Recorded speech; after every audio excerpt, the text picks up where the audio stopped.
know where it's coming from. So if you're not on mute yet, there we go.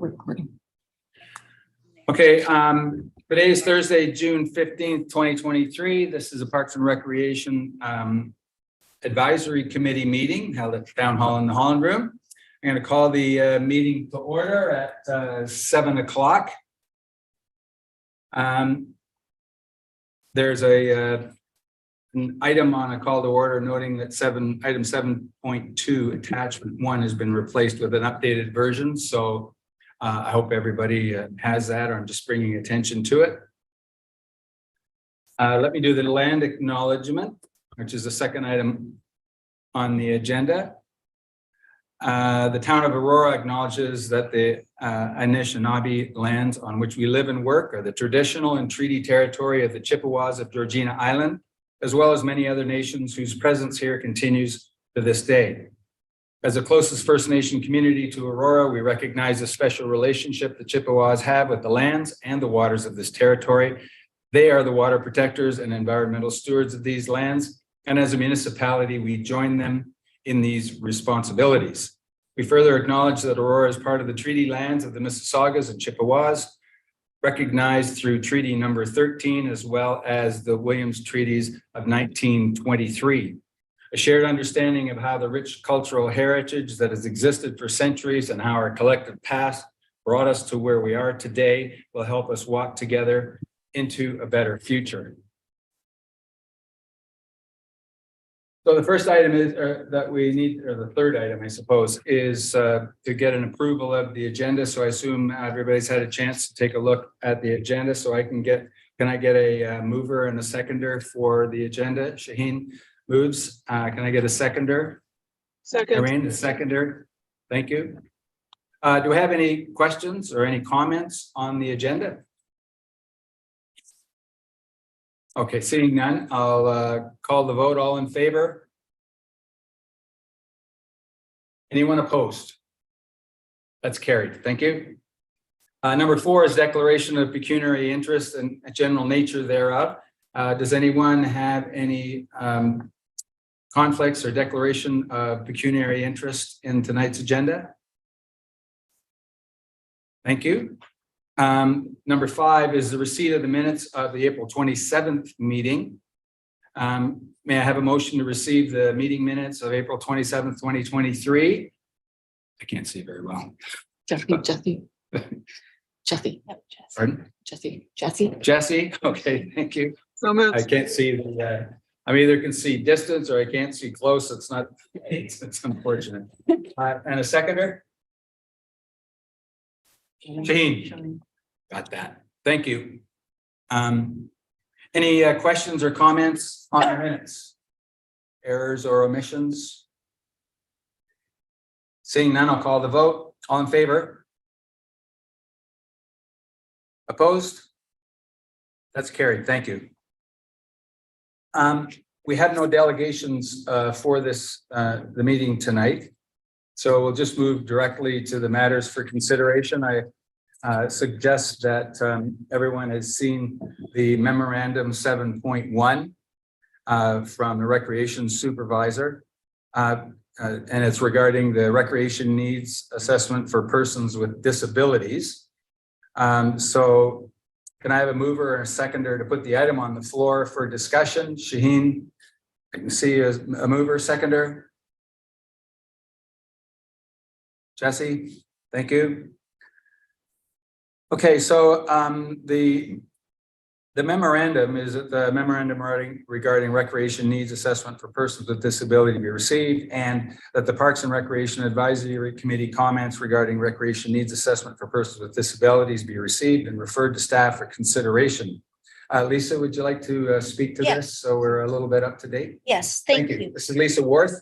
So I'm just going to sort of present this memo on behalf of Franco. Franco is our recreation community program supervisor. He's on my team, which is the general recreation team. So they oversee summer camps, all the programs from basically ages 0 to 100, and and that sort of thing. So we are going to be embarking on, as Councillor Weiss said, this recreation needs assessment for persons with a disability. What this needs assessment is going to focus on, though, is mainly the programming and services that this community would like to see, and how we can best facilitate their participation in recreation, leisure, and sports. It's not so much focusing on our built environment. So this particular assessment isn't going to be looking at playgrounds, it will be looking at our facilities, sort of as an overview. We just recently completed an assessment on our facilities, and there were some things identified, but it's more around programs and services and what do we need to provide to help these people participate either in town programs and other programs in the community, and their services, and what would they like to see us offered to enhance their recreation participation, and make their experience a good one. So this is going to be a comprehensive plan in terms of consultation with the community and consultation with the community that is affected, specifically those living with disabilities. I know that there was some conversation about that word disabilities, and it's sort of a loaded word, but we are still using that word at this time because that is the word that our governments are using. That is still the word that our provincial and federal government is using. So when it comes to sort of that common language, when we're dealing with agencies and other levels of government, that is still the word that we're using. And I know that, there's lots of interpretations around what disabilities means. We're going to be looking at both physical and cognitive behavioral disabilities. We're looking at all ages. We're going to be surveying organizations, families, participants, ages, very young to much older. But as I said, it is about programs and services mainly, not that physical built environment, because there's other things happening in that area already. This assessment, the scope of it is focusing on participation in recreation sport. How can we best service them? What kind of programs would they like to see? What kind of training do our staff need? We've had participants in our programs that our staff have not been trained to handle, just because their needs were beyond what staff could handle. So what kind of training does staff need, and how do we go about doing that? So this is going to go right from A to Z in terms of identifying the gaps and then developing a plan and implementing that plan so that we can best engage this community. We know that the population with those living with disabilities is large. It's growing. And again, disabilities is a broad word. There's multiple, disabilities out there. So we want to make sure that we're prepared and that we can offer them a really good experience when they come to use our programs and services in the town, and that we have, partnerships in place with agencies in town if they don't want to use our programs and services. I'm excited about what this looks like. And how we can best service this population. So at this time, we're just developing the scope of work to put this out for request for proposal. This will be done by external consultants, somewhat similar to the Parks and Rec Master Plan. It will be, like I said, a comprehensive approach with a lot of community consultation, a lot of engagement will be done by our consultants. There will be further report backs to this committee and to council as we go through the steps of this project. We hope to have it done by the end of the year. So there will be, again, opportunity for you to comment, provide comments on drafts and that sort of thing. But at this point, we're just scoping the project. But and so I look forward to your input and comments. I just want to make sure that everyone understands it is mainly focusing on programs and services, not so much the built environment. Like I said, there's other things happening in that area that isn't a part of the scope of this project, but we want to look at how can we best service this population? What do they need to come to our community centers and participate in swimming lessons? or summer day camp? What kind of support do they need? What would they like to see? Do they want integrated programs? Do they want segregated programs? This is all the information we're hoping to gather. So I don't have anything else to say at this point about sort of the scope of the project. Just happy to take questions or just listen to your comments and jot them down as we're preparing the scope of work for this project. Thanks, Lisa. That's very helpful. I didn't know about the scope and where we were because the memo was rather brief. Yeah. And I want to thank you for bringing it to us first, just simply because it gives us an opportunity to say a number of things, and you identified the kind of guardrails around where we're going. So, so let's just put it out to the floor for comments. So Irene, you had your hand up, so let's get a first one out of the chute. Just a question of clarification. You said it's not facilities, they're being handled separately. But if you're talking about services and programs, say for example, swimming, I don't know what the needs are as far as change rooms, you know, accessibility wise on that. And if they're adequate for that. So is there kind of an overlap? There is. And as I said, there was recently a project done where our facilities were assessed, and the recommendations are still being compiled from that process. It was a little bit of a different process though, where consultants came in and the disabled community wasn't a part of that process. It was strictly done. So there are some, yes, there's going to be overlaps, no doubt. Yeah. We know in our pools, in order for certain individuals to access the pools, they might need a lift in and out of the pool. Those sorts of things are going to be identified as they relate to program spaces. So as it relates to using the pool, what do they need from the minute they walk in the door to the minute they walk out the door for their swim lesson, let's say? What would make their experience enjoyable and you know, barrier-free, so to speak? Yeah. So yes, there are those little, there is some overlap, and there likely is going to be some pieces of equipment and some tweaks to facilities, but in terms of, I guess what I meant was sort of the bigger picture around the OADA requirements and exits and wheelchair ramps and those sorts of things. Yeah. We're not taking a comprehensive look at that. We're looking at facility complements maybe where they need to be in place for someone to participate in a program space, like a pool, like a gym. They'll be captured in this process, and then you'll reference it over to your facility. Yes, yeah. Just from an acronym standpoint, you say, a lot of people may not know, what is OADA? Oh, yeah. Oh my goodness. Ontario, no, AODA, Ontario's with Disabilities Act. Yeah, that's right. Yes. Yeah.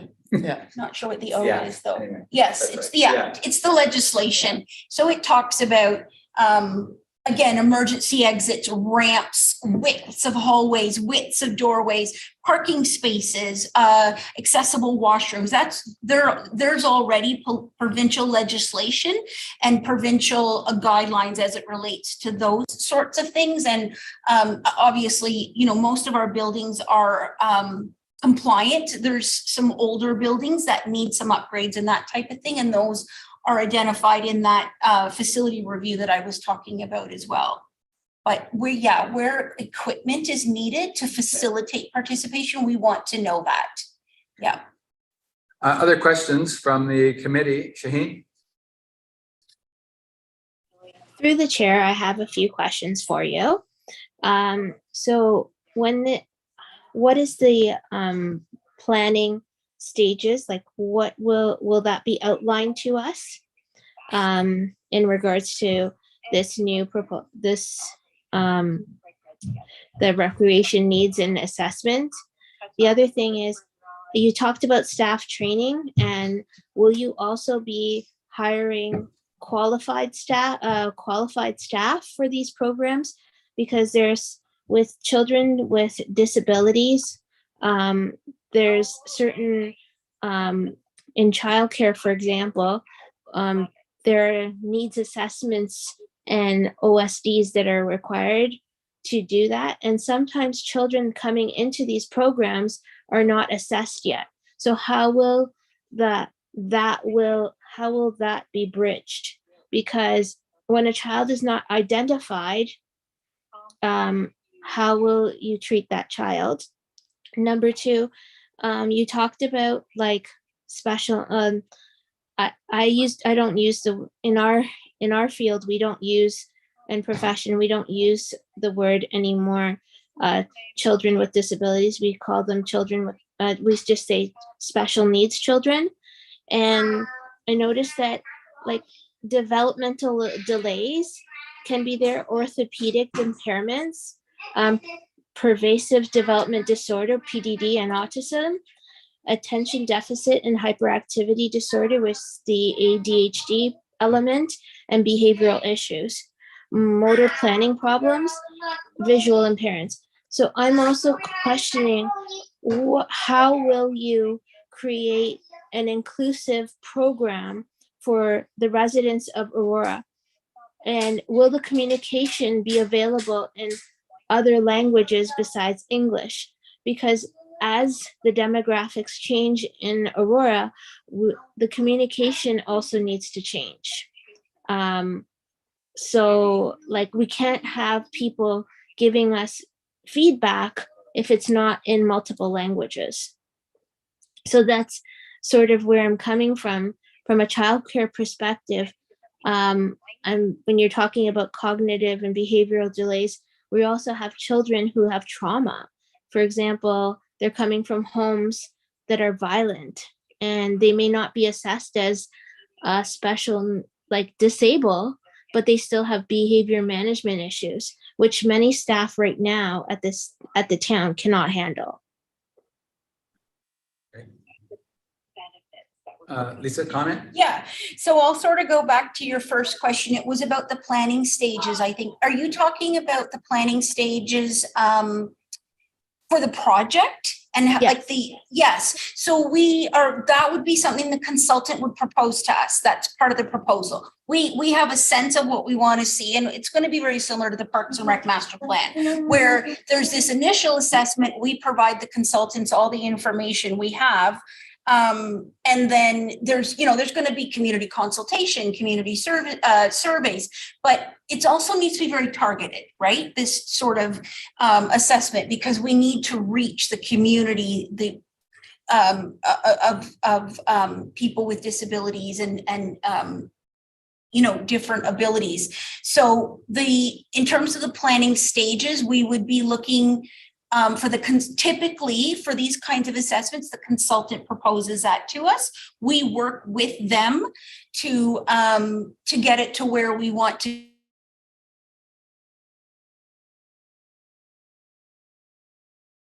Can you hear? We can't hear you anymore. You dropped off.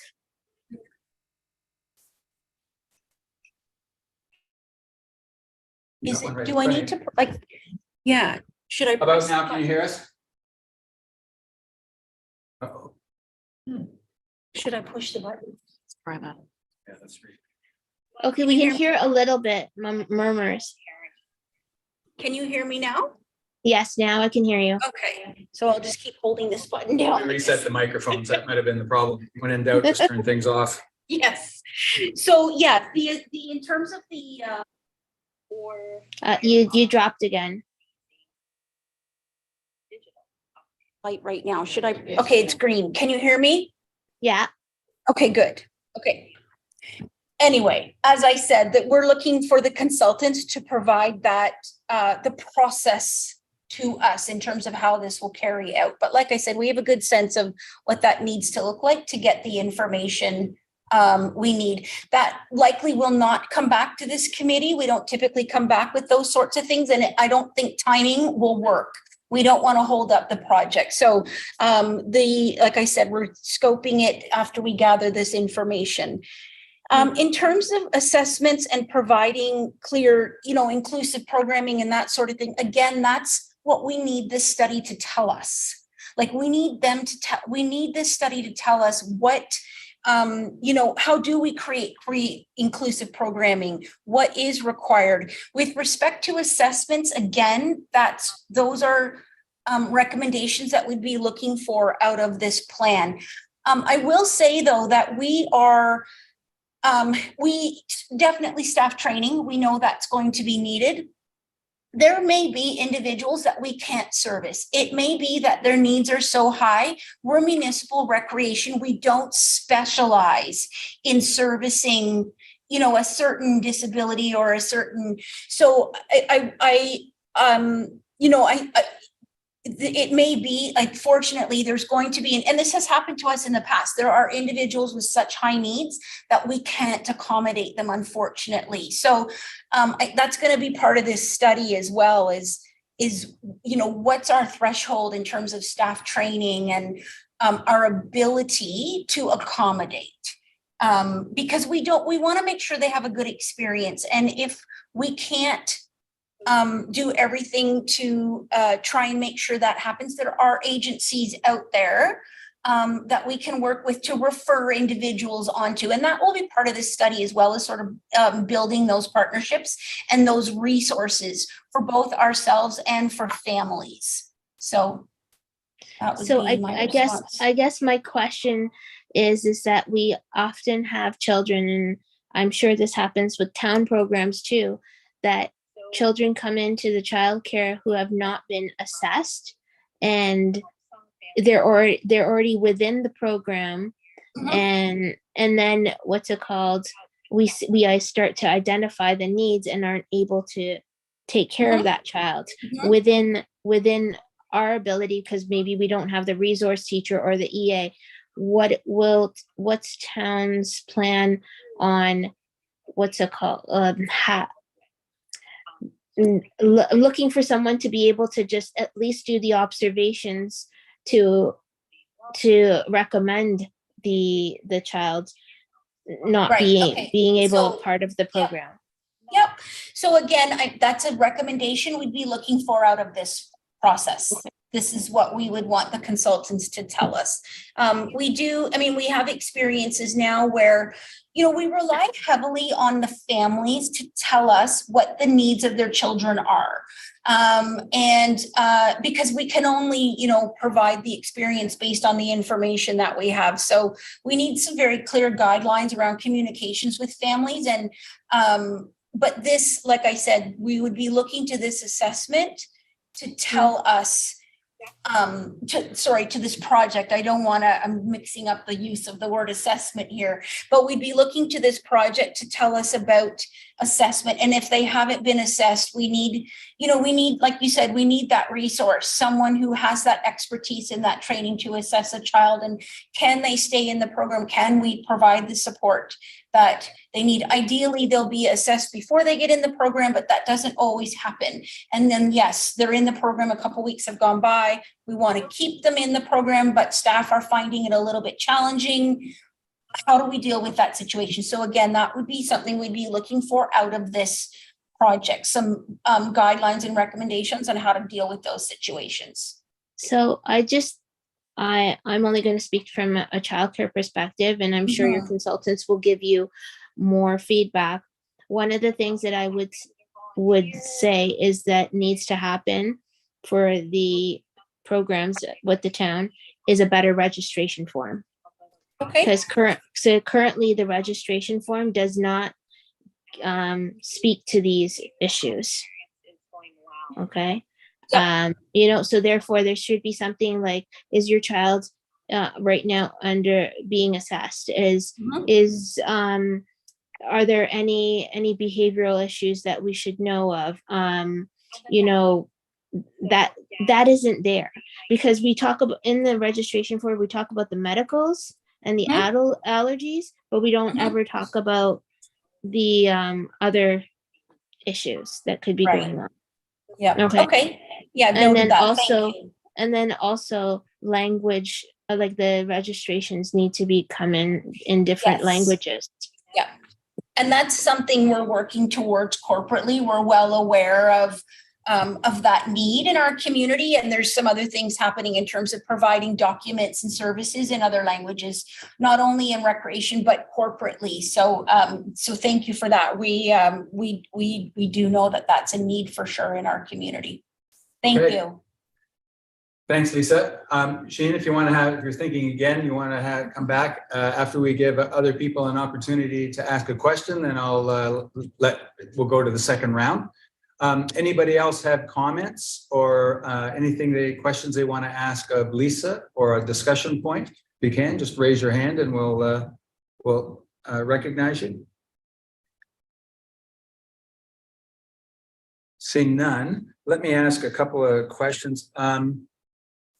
The greatest source for me of people that have special needs, and they're very good at it, is the York Region School Board and the Catholic and both the rest of them. So they have done all of that assessment pretty much. So maybe are we planning on marketing this through them because of privacy issues? But I mean, I want this to be successful, and it's probably better that we have assessments done by other people prior to coming in here. Yeah. So Yeah, York Region District School Boards are the boards. excellent suggestion. Yep. The other thing is barriers to access of this. And I think Shane, you brought up the communication issue. So I wanted to thank you for that as well. You suggested that it's going to be, it says it's commissioned, but you haven't picked the No, we haven't even put it out for scope. We haven't even put it out for proposal yet. We're still developing the scope. Okay. Yeah. All right. Those are the only things I have. Anybody have a second round of questions or a first round for other people besides Shaheen? Any other first calls? Shaheen, have you thought of anything else then that you that's come up? I would actually say that the assessments, because I'm also from the York Region District School Board, and I would say that the assessments are not done well at the board level right now. I would say that we should be looking at consultants outside of the board, something like Cap Aurora, or whenever I had students that I had observations, or when I did the questionnaire, I send them off to Cap Aurora for an assessment and child psychologists, because most people have insurance and it's a faster process. So a precaution of just using someone else's needs assessment, we should do a double check on, is what you're saying. Yeah, because the thing is, usually at the board level, we would do like a Teams. It's called Teams. And then we have the parent has to sign off on it. And then you have an occupational therapist come into the classroom, assess the child. And then from that, so it's a long, arduous process. For example, I could have a child that I identify in November, will not be assessed probably by the next year, April. Wow. So Noted. So private assessments are the better way to go than approaching the board, in my opinion. So it sounds like assessments is something we really need the consultants to focus on. Yeah. Okay. Focus thank on, you. because the problem is also, it's not parents' fault, but why I said to adjust the registration is because then they can start writing like little things that can tell us about their child. So now you're reading the registrations and seeing some things that mom or dad will say, oh, they like to still drink from a baby bottle. Well, that shouldn't be happening at 4 years old. So that kind of gives us an idea of what's going on. But where I'm coming from with the assessment is sometimes parents don't even know that their child has a special need, because home life and daycare life could be totally different. And I'm just speaking to you personally, just from a childcare perspective, because I have children coming into my center, and most of the times parents don't even know that there's a problem. Okay, thanks. That's good advice. The other thing was brought up for my second comment is just the whole notion of exclusion. That's a problem because we're trying to be inclusive.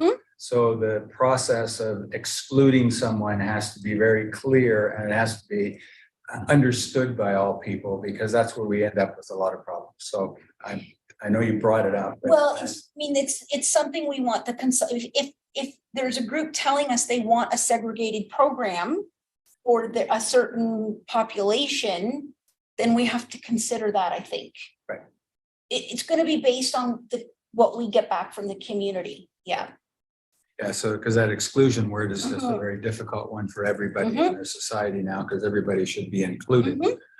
And in the education system, what happens, of course, is that we have to go one-on-one with Yeah, educational yeah. assistance. And if you're not capable of doing that because of dollars, cents, and all the finances, then that's an issue. we have to Mhm. manage. So, But Anyway. I think what's it called, Ron? I echo your sentiments, but the thing is, sometimes we have to have that on the registration form again, saying that, exclusion due to violence, because we have to protect our staff too, Mhm. right? Certainly. Like the town staff, right? Because you don't want our town staff to be overwhelmed and quit, and then the rest of the group not be able to have a program. Mhm. Fair enough. I think we've ready to move on unless there's any other questions from anybody else or comments. Let me call a vote then. All in favor of receiving the report and the comments be sent to the department. All in favor? Opposed? Seeing none, it's carried. Thank you very much. The next item is 7.2, which is a memorandum from the Director of Operations regarding Shining Hill Neighborhood Park. The preliminary design is being shown here. Can I get a mover and a seconder just to put it on the table, please?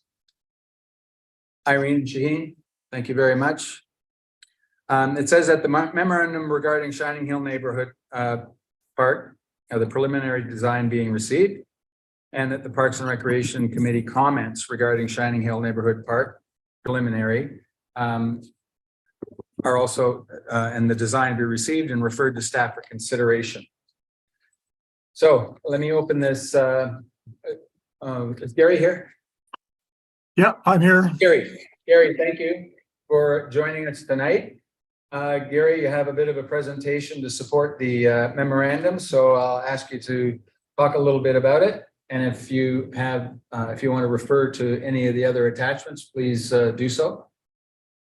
Yes, thank you, Mr. Chair and committee members. Good evening. By the way, I cannot see you. I lost the video feed, and I'm not sure if the other virtual members are in the same position, but when we had the difficulty with hearing you, the solution was to lose the video feed, so I can't see you. So I'm not sure if that can be rectified or not, but otherwise I'll just continue with my little spiel here. Yeah, we can hear you all, I think. Can we just get around the floor here to make sure we can hear everybody? So can everybody just put their make a comment so that we know that we can hear you? Shaheen? Hello. Gary? Yeah. Karina? Yeah. Great. Okay, so as long as the people can hear us. We Okay. can't see you though. Great. Yeah, no, we can't see you, so Has the video gone off? Yeah, the video for this room is off. There it is. Oh, there you go. There, we just There- clicked something. Okay, thank you. I Thanks, Linda. I don't like speaking to a blank screen. Thanks. Okay, Gary. So thank you all. My name is Gary Gradanis. I'm the landscape architect with the town of Aurora. I'm involved in pretty much all aspects of the planning, design, and implementation of parks and new parks and retrofit parks. And I'm also involved in a lot of the planning and development applications that come in through the town.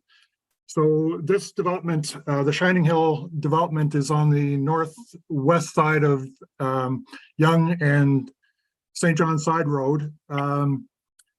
So through this development was draft approved back in February by council, and through the various negotiations and reiterations of this draft plan, we acquired a park, 1.6 hectares, which is about 4 acres of parkland. It's a little bit bigger than Parkette, it's on the small size of a neighborhood park. But while we were discussing the parkland needs, the St. Andrews College purchased the Dunnan homestead and are converting it into a girls' school. I'm not sure if you're familiar with this, but they've proposed St. Anne's School to be included in this sort of conversation with the park. And they've approached the town and had requested that along with the school, they would like to see a senior level field in this park. So the desire from their point of view is to have a sort of a high level senior park, senior field that would be partnered with the town. So through the various discussions and whatnot, and through previous reports to council, we are going through a kind of a tri-party agreement with the developer Shining Hill, with St. Anne's School, and with the town that would see St. Anne's contributing, both St. Anne's and Shining Hill contributing to the cost of this park. And Shining Hill would in fact build the park for the town. So that all needs to come together in an agreement, which we are working on. The preliminary design that you see in your agenda includes the large field, which is the largest component of the park. And then the other amenities within the park are neighborhood park level amenities, which include splash pad, playground, a washroom, change room facility, and some court facilities such as basketball and pickleball, as well as parking and everything sort of connected with a walkway system. So we this proposal has already gone to the Accessibility Advisory Committee. We've taken back some comments, some feedback from them. What we'd like to do is get feedback from your committee, and the intent is to, once we get the feedback, we'll consolidate the comments. We will finalize the design into detailed design drawings and come up with a detailed cost estimate for construction of the park. And then that will, once we get to that point, we will come back to council with a report on the budgeting and the financial aspects of it to see how this moves forward. So that's about all I have at this point. Just open it up for any questions or comments. Great. Floor is open for anyone on the committee to ask questions about it. Irene. I was looking at the positioning of the pickleball court. Of course, quite a thing that you hear these days is the sound, and it's supposed to be lit. So I'm wondering about how close it is to residential areas. Have you taken that into consideration? If it's going to be open, say, until 11 at night or whatever, there is residential areas to the, I think it said southeast. But I don't know how close they are. And same for the major level soccer field. It will have lighting as well. Is there anything done to sort of mitigate the lighting effect on the residential area? Like, is it possible to make sure you don't have a lot of that going in, and maybe that's already taken care of? But those are two things: the sound and the light. Gary. Yeah, through you, Mr. Chair, the pickleball courts, we did actually, in fact, the reason why we revised the sketch is that we moved the pickleball courts to the north end of the park. If you look at the concept plan, the street A, as it comes around the curve there, the north area in the town of Newmarket will be a bit of a ravine area, so there are no residents in that area. The area adjacent to it on the east side is a bit of is actually a stormwater management facility and hopefully a bit of a trailhead, so there are no residents there as well. So we did move it up specifically to address the noise issue, and we're hoping that position will better insulate it from any sound traveling towards the residential areas, which are more south and southeast. And with respect to the lighting, yeah, the lights will be visible. However, they all include cutoffs, rear cutoffs that will deflect the light into the field as opposed to away from the field. The overall effect is when the lights are on, you're going to see an illuminated field, but there won't be any direct light aimed backwards towards the residents. Thank you. Irene, a follow-up? Nope. No. Other comments from members of the committee?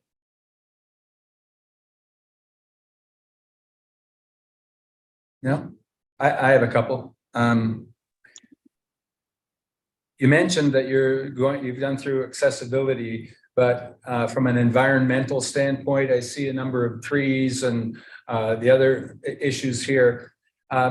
When it comes to council, I know there will be some people talking about tree compensation and things of that nature. Is that going to be managed by someone else, or do you want some this to be reminded here that we're concerned about the environment and the trees and the tree coverage? It goes along with kind of what Irene was saying about abatement of noise from pickleball, but has the environmental assessments been done on this for this particular project? The environmental assessment has been done for the draft plan, not specifically for this park. In terms of the tree loss and tree compensation, there are several permits that were issued for the various aspects of the Shining Hill development and St. Anne's School.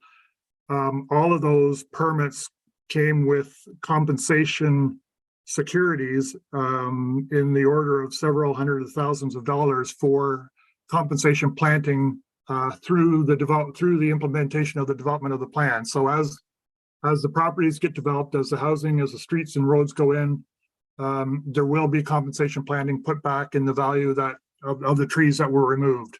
And that's in accordance with the town's compensation policies. In terms of the specifics to this park, we are looking for some extensive screening both at the north-south, at the north end, at the south end. We're looking for planting in whatever aspect we can get it, because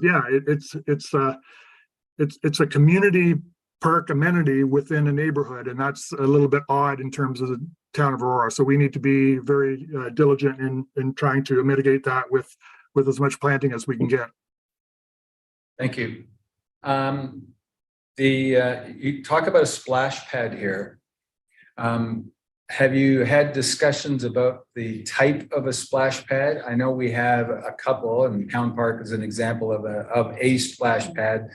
But looking at the town of Newmarket and Riverwalk Commons and the type of splash pad they have there, that's a lot of concrete. But it also can be used for other types of things if necessary when the splash pad dries up. Can you describe what the splash pad is here, or has that been under discussion yet? No, I think the type of splash pad will be more in keeping with what's at Town Park and what's at Edward Colton Park. It's on the smaller. I mean the area. The splash pad amenities is more or less dictated by the area that we have, and the parking that the park provides and whatnot. So, I think the type of facility in Newmarket caters to more of a community park type of atmosphere. This is more of a neighborhood park atmosphere. The size dictates that we can't go too large. So it will be more in keeping with what you see at Town Park and some of our existing splash pads. Okay, thank you. There's a comment in the report about a multi-use court for pickleball and tennis. And our experience thus far with the pickleball tennis people is that these multi-use facilities are fraught with danger, not physical danger, but emotional danger while they're there. So has there been discussion about whether it's going to remain as a multi-use versus a dedicated pickleball court? Yeah, some earlier reiterations of this design did include double tennis courts, and that was initially in discussion with St. Anne's. And I think just in order to fit the senior artificial turf field in and to deal with the other amenities, the size of the court areas have come down a bit. So we are looking now at more of a dedicated pickleball, tennis, and the basketball court is actually a multi-court, multi-sport court. So there will be different lines for hockey and other things like that for the tennis facility. Okay, thanks for bringing the basketball court up, because there's been a lot of interest in having lit basketball courts. Is this basketball court going to be lit or not? Yeah, the park will be lit. The facilities will be lit, yes. The basketball courts, that's great. I Yeah. appreciate that. Now, the other issue is that I only see soccer lining on this field. Is this intended to be a multi-use turf field, or is it going to be lined exclusively for soccer? Because we've had this conversation over and over again that most of our fields should be multi-purpose fields. Can you elaborate on that? Yeah, it is proposed to be a multi-use field. Soccer is a primary consideration from St. Anne's. And we're discussing, we need to discuss this with John Furman in terms of the field use study and what would be best facilitated in it. But we are looking at lacrosse and field hockey as well on that field. Great. Yeah, I just knew, I felt that the St. Anne School would be interested in field hockey rather than lacrosse, for instance. So I just wanted to ask the question about the multi-use. Last thing, bike racks. I don't see them here. I don't see them discussed, but we're trying to do things with active transportation, and in particular that north end of the ward. This is in my ward, so I'm aware of it. They're very interested in having connectivity across the top of St. John's, and I'm just wondering if bike racks should be something that are included in. I didn't see it. I just wondered if they were part of the plan. They are in fact part of the plan, and there is a bike rack identified on the concept plan just beside the multi-sport court, the basketball court. Oh, yeah, it's just a little one. Oh, okay, there. I did miss it. And So there's been some discussion. There's been some discussion about the type of bike racks that are appropriate, because in town we have some bike racks that aren't as useful as others vis-a-vis locking up the bikes, and people are worried about that. So when it gets around that, just take a look at the types of bike racks that may be more appropriate for people stopping and leaving, because we don't want any theft and those types of things as well. Yeah, we will have a look at that a little bit more closely, but definitely bike racks will be a component of it.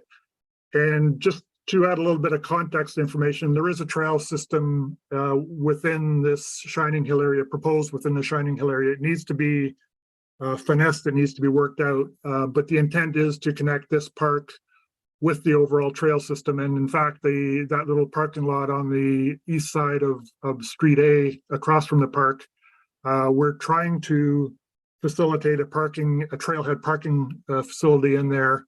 And that will be part of a broader east-west trail that we hope will at some point connect Bathurst to Yonge Street, all off street. Right.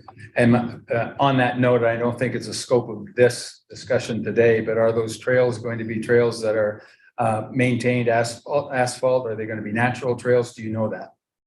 Our standard is the limestone screening trail, the granular trail, but we have been upgrading some of our trails because we find that the maintenance on the gravel trails is exorbitant at times, especially with runoff from rainstorms, et cetera, et cetera. So, like I said, our standard at this point is gravel. We will look at where there are steep slopes and where we need to put asphalt. I think we would look at putting in asphalt. Well, in my opinion, if we want to have trails that are accessible, again, it's difficult in some of the lime screen trails. And also, if we want to promote active transportation east and west there, I think it's important that they're maintained all season long, and they're very difficult to maintain in the gravel, whereas in asphalt, they're not. And of course, lighting might be important going back and forth. So I'd like just that comment to be put in there, whether it's possible because of budget, et cetera, or it maybe comes out of somebody else's budget. That would be exceptional. So, Irene. Following on your comment on trails and paving, in the Arboretum, we have a lot of the crushed stone, which is actually good from a perspective of bike riders and people walking. We find on the asphalt, where there is asphalt, people on bikes go too fast and don't give way to pedestrians. It's a real hazard. And I know Gary would be familiar with that too. And we hear in Newmarket that they have a lot of asphalt trails and they have a lot of trouble with bikers going too fast. So I think before you make that run or changeover, just keep in mind, how are you going to handle bike riders who insist on going too fast on the trails, where you have people pushing baby carriages and strollers and they're with toddlers, or you've got older people who have maybe very poor balance. And if you can't hear the bike coming, you can't keep out of the way, and they come really fast sometimes. So just that. And the asphalt can be slippery in The certain asphalt can be conditions too, slippery too. depending upon the grade and all the At rest. least if it's gravel, you have a chance of hearing it, Yeah, sure. but If I Okay. could just make a comment on that, Irene, I think if we do go with, or if the proposal is to go with asphalt, that would require a council report, that would require an increase in service levels, and that would be a whole, a part of be a a whole- broader, bigger discussion when it comes time, if it comes time to do that. So at this point, our service levels are granular trails. Yeah, and we don't want to get into traffic calming on our trails and On our speed trails, bumps. That nature. Gary, thank you very much. Any last comments before we move to the next one? Yeah, Jean? yes, I actually put my questions in the chat, and so I'll read them to you. There they are. So my questions through the chair are: is it a fully accessible playground? Is there a trilateral agreement for the maintenance costs? Will a PEC board be included in the design? And Can I just ask them one at a time? Because I've Sure. already lost track. So playground, Gary, is it a fully accessible playground? Fully accessible is open to interpretation. It will be accessible. We are looking at a rubber surface playground, so it will be more accessible than our current playgrounds are. And we will look at the equipment to provide as much of a universal play aspect to it as we can, yes. Okay, sorry, the second question then, Shane? Okay, sorry, I'll go back to it. So the next one is there a trilateral agreement for the maintenance costs? And do you want me to wait? Gary, thank you. Yeah, through you, Mr. Chair. There will be a number of agreements. The first agreement will be a cost sharing agreement and an agreement to get the park built. We will have, after that, we will have a cost sharing agreement with St. Anne's School, primarily for the multi-purpose artificial turf. The maintenance for the playground amenities will fall to the town. Okay. Thank you. And, Number three. and number 3 is, will a PEC board be included in the design? We can certainly add that, yes. Okay.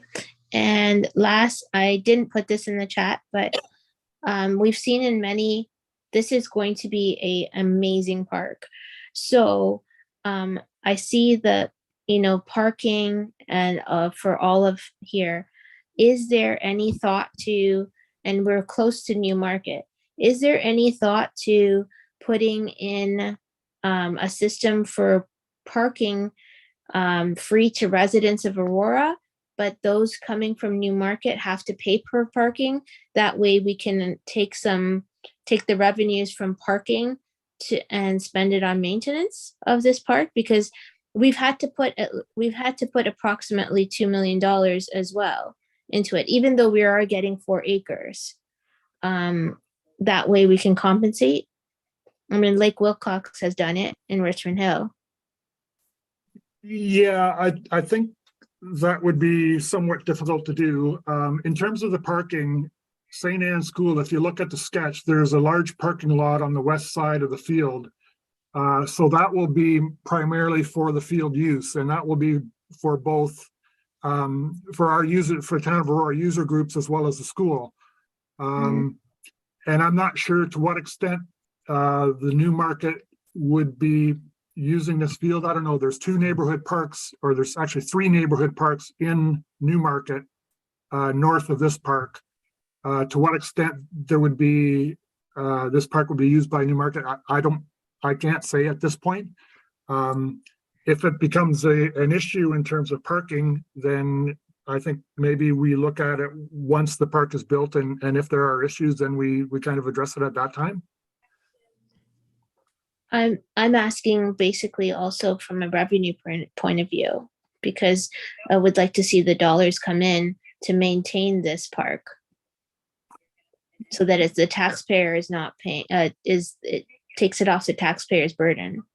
Yeah, no, that would be a policy decision. I mean, I know, like, even our leash-free dog park, we get a lot of out-of-town residents using it. So it's not just this park, it would be other parks as well. So I think we would need to look at that as an overall policy. Okay. Okay, thanks very much. And I will make a comment on that just because I think I should.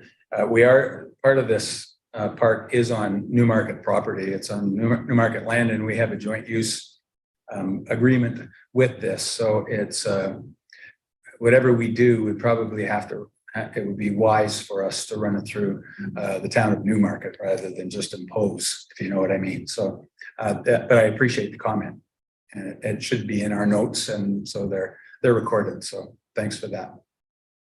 If there are no others, all I'd like to do is to have to call the vote. So all in favor for receipt and for the distribution of comments, all in favor? Opposed? Seeing none, it's carried. Thanks, Gary. I appreciate your time tonight. The next item for consideration is a memorandum regarding Summit Park. So it's received, and that the comments that we give are also referred to staff for consideration. There's a number of attachments here that you probably have looked at that. So Gary, would you first like to speak to this item? Yeah, so in our 2023 budget, we had an item for replacement of the playground and some improvements to the walkways in Summit Park. And I think through council or through residents' input and through council, the request was made to look at including a fitness area within this park. And so we looked at that.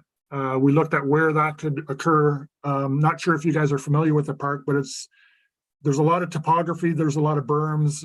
The only flat areas are the tennis courts, the soccer field, and the baseball field. The rest of the topography is fairly undulating. And when we looked at where we could put a fitness area, I think the best solution would be to add it on to the south end of the existing playground area. That would require renovation of the boundaries, removal of the playground, expansion of the playground area to facilitate the fitness area, and basically redoing that whole area. So we are looking at that from a cost point of view. This as well did go to the Accessibility Advisory Committee last week, and we received some comments from them.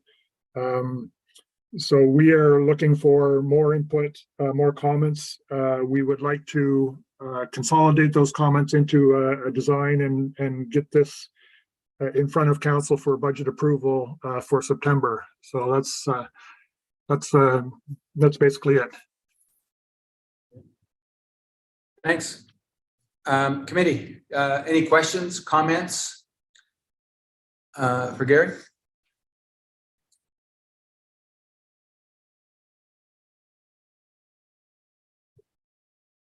Nothing yet? All satisfied with the design and information? Let me ask a couple of them. The playground looks similar to all other playgrounds. Have we decided or discovered or considered natural playground structures that can be used for a long time? And I'll tell you why I brought this up, is that some of the playgrounds that I see around are useful for certain age groups, and then the kids grow up and move out of the neighborhood, or they just grow up and you don't move out of the neighborhood, but then it's too rudimentary for them. Whereas natural playground structures tend to have a greater span. They're a little more expensive. So have you or others been looking at the possibility of natural playground structures to put in some of these parks? We have, and in fact, the Hartwell Way Park, we're proposing a natural playground facility. They are a little bit more expensive. They require a little bit more planning and thinking about the space requirements. I guess depending on which components you're using, the space components may be a little bit more. Yes, there are a little bit more creativity there. The playgrounds that we've got in most parks, the off-the-shelf playground equipment, they are geared for different age groups. The play equipment is geared for 18 months to 5-year-old for some of the toddler equipment, and then 5 to 12-year-old equipment, the rest of the playground equipment. So yeah, there is a gap in terms of what happens when you're 12 years old and the playground gets boring. That's something I think we need to think about a little bit more. In this application, we're replacing what's there. We're trying to improve on it with the fitness center as well. So that's kind of where we started from, and the natural aspects of the playground we didn't really consider for this park. We are doing that for the Hartwell Way Park. Okay, good. So we have or have not done any kind of demographic studies of the neighborhood to identify what ages of children are most likely going to be in that area, and therefore the playground would be used more by that group. It's not been done yet. We have not done demographics, no. Okay, that might be something we want to consider doing, just to see whether, if we put in something as good for the 7-year-olds and we find out we don't have very many 7-year-olds there, it's maybe a waste. Have we done any neighborhood discussions about the playground? And I'll tell you why, because I've had a couple of playgrounds that have been changed from being small playgrounds to larger playgrounds, in the neighborhood complained about bigger kids and noise and bleeding of noise into the adjacent neighborhoods. So has there been any neighborhood consultation on the playground itself? We have not at this point. No, that's something that we could do once we get all our comments and once we get our plans finalized. We could certainly do a bit of a public information session to get some comments from the neighborhood. I think it's a wise thing to do, just from my experience lately with a few of the ones around. I really think the Trek Fit and all the rest of it is going to be unique. It'll be interesting to see what happens with use, because we have some testimonial information about the fitness and the outdoors, and it's going to be interesting to see whether people still want to be outdoors 5 years from now when we're post-pandemic. So yeah, we'll see about that. The other thing I have in here on brackets, again, from active transportation, bike racks, and the ability to get there by a bike. And so if I didn't see it anywhere, and I didn't see it mentioned anywhere, but I thought I'd mention it. Absolutely, yes, we can include some bike racks. And is there anything in here lit? The basketball courts are lit, and the walkway system is lit. The tennis courts are lit. And are we using LED lighting for these? Or are we using the? In our new parks and new trails, we are using LED lights, and we're slowly upgrading various parks with LED lights. Yes. Great, okay, thank you. Second time around, anybody else have any comments or discussion points that they want to bring forward to Gary before we close it off? So I guess I have this similar questions as I had before. How accessible is this playground? I echo the comments from Mr. Reese that what's it called about a natural playground. The other thing that the bike racks and the bumblebee buried. How is that going to be for like wheelchairs possibly? And have we considered a feasibility study of like the age group in this area?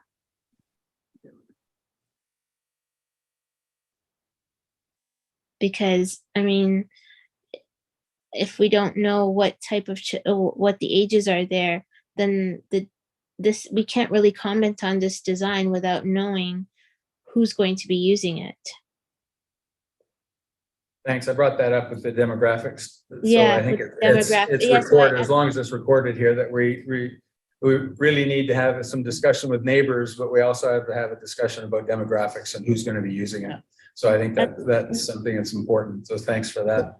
Yeah, I think it's important, like you said, that we have like an opportunity to engage the residents for this park to tell us what they want. Yeah, I think it's a good idea for almost every park and every kind of upgrade to a park that we have in a neighborhood. That's just my experience. So I agree with you 100%. Yeah. Thanks. Any other comments? I had a question, a follow-up question about the lighting. Certainly. Will the fitness area be lit? Because that's an area intended for, teens and adults probably. So people may want to use it for a longer portion of the day. Yes. There's lighting on the pathway adjacent to the playground area. We'll have to look to see when we do the lighting for the basketball court, we need to engage a lighting consultant anyway, so we can get them to look at what it would take to ensure that the playground area and fitness area is lit as well. Okay, thank you. Idea. Thanks. Any other comments?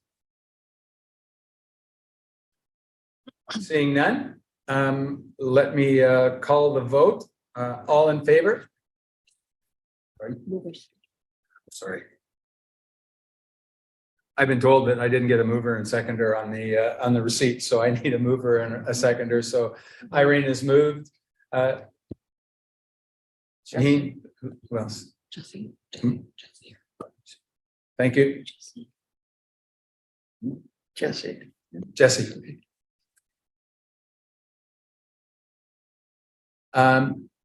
All in favor? Opposed? That's carried then. Thanks very much. We have no informational items for tonight's meeting. Anybody have any new business, things they want? Now, again, in a new business these are comments that we can send back to Parks and Recreation or Community Services. Any items that we may want to put on the agenda? Yes. Thank you. Before we close, can I ask a question in relation to the implementation of parks, perhaps not just in regard to the Summit Park, since there will be some additional activities or events upcoming, I would like to know whether some wider dissemination, about the activities notices to the Aurora residents, because take for example, I understand that there were some activities or events. Rena, I've lost you. Are you moving some papers around near your? Yeah, sorry.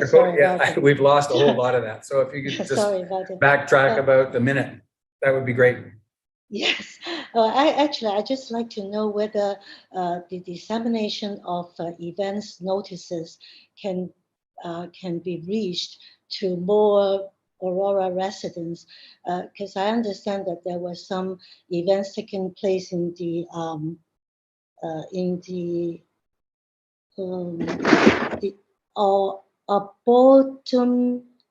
in April and May.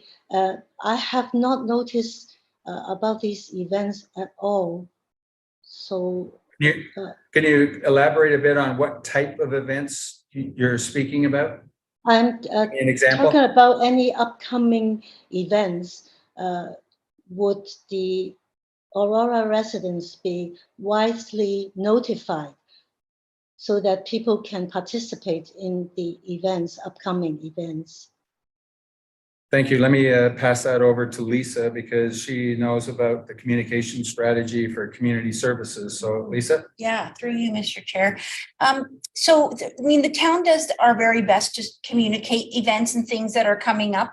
We do rely heavily on social media and our website. So we do encourage our residents certainly to follow us on social media because we do put out numerous posts on all of the activities that are coming up, along with visiting our website. There is a community page in the Auroran that we are publishing. I believe it's once every 2 weeks that some of the events get published, and depends what it is. But we do, there are a number of things that we do. As I said, I think at this point, the best thing I could suggest for residents is to follow us on social media, on Facebook and Twitter. And everything we do gets put out that way. And then for more information, check the website regularly as well. Or if you see something on Facebook and you want more information, it'll lead you to the website. So that would be my best suggestion in terms of trying to find out what's going on in the town with events and that sort of thing. I see. Karina, do you have a follow-up then? I wonder whether any notices can be put in the mailboxes of the residents. So we are trying to get away from paper and printing just because of, environmental factors as well as the cost of doing that sort of thing. So we really are trying to move away from those print sort of pieces and encouraging people to follow us on social media and the website. I'm just concerned about some elderly people who cannot use the computer much. Yeah. I mean, there are other things, like I said, the Auroran, we do a community page, we do ads in the newspaper. There are printed posters sometimes put up in high traffic areas. So in our community centers, in some of the businesses, where there's community bulletin boards, we do put up print pieces in those types of places as well. So, yes, yeah. Thank you. May I just ask one more question? Certainly. Yeah, I am a new resident here in Aurora. So far, I haven't heard of any musical events taking place in the parks for recreation. Would there be any musical events taking place at intervals so that the parks can be better utilized and that people can enjoy themselves in the summer in particular? Lisa? Yeah, through you, Mr. Chair. So we are just about to launch our Concerts in the Park series. So that's every Wednesday night at Town Park. It's actually starting June 21st this year. We've got an Indigenous performance, and then we launch into our regular 9-week summer series. We're just about to launch that. That is one piece that we are doing a print flyer for. So in the Auroran, either this coming week or the next week, you're actually going to see a special flyer from the town, and it's got all of our Canada Day information and all of our summer concert information. And I believe it might have our movies in the park as well. So all of that information is just being launched right now, but it's Wednesday nights at Town Park. Thank you. Yeah. You bring up another point, Karina. We have had conversations about inclusivity around communication and an attempt to try to get our messages out in a variety of languages as well. And I don't think we're quite there yet, but that I guess should be noted here that we talked about the language of communication is kind of important when we're talking about what you're talking about as well. It's not just the elderly who tend not to, at least my experience is, I don't want to put anybody in a pigeonhole, but they tend to like to use the paper and other traditional methods of communication. I like the flyer idea. It's a great idea to put it in the Auroran, provided you get the Aurorans. Yes. Yeah. Any other comments? Are there any None? thought? Yeah, I have a question. ahead, Are there any, Gary maybe be able to answer this. Are there any assessments going to be done on our parks for inclusivity and making sure that they're more accessible? Gary, is there a plan to have a review or an evaluation of all of our parks and playgrounds vis-a-vis inclusivity and accessibility? Yes, there is. I understand that it may piggyback on the work that Lisa had mentioned. This was brought up at Accessibility Committee, and I did have discussions with Sarah Teenkamp, our director. And I understand that we will do a comprehensive study of our parks in terms of inclusivity and accessibility, but that will happen in 2024. Okay, because right now we have one park that in Aurora that is deemed fully accessible, and it's not fully accessible. I agree. Yeah. Comment taken. Noted. Thank you. Other comment? Okay. Seeing none, can I get a motion to adjourn then? I know you don't want to stop, but Karina, thank you. Seconder? Jillian? Okay, Second. thank you. All in favor? Carries. Thank you, everybody. I appreciate all the time you spend here, the time you spend reading the material, absorbing it, and then coming together with the questions. And I know the Community Services Department does too. It's very helpful. It's our first and best chance to make the changes that we need to do on behalf of our residents. So I want to thank each and every one of you, and have a good weekend. Thank you. Good night. Good night.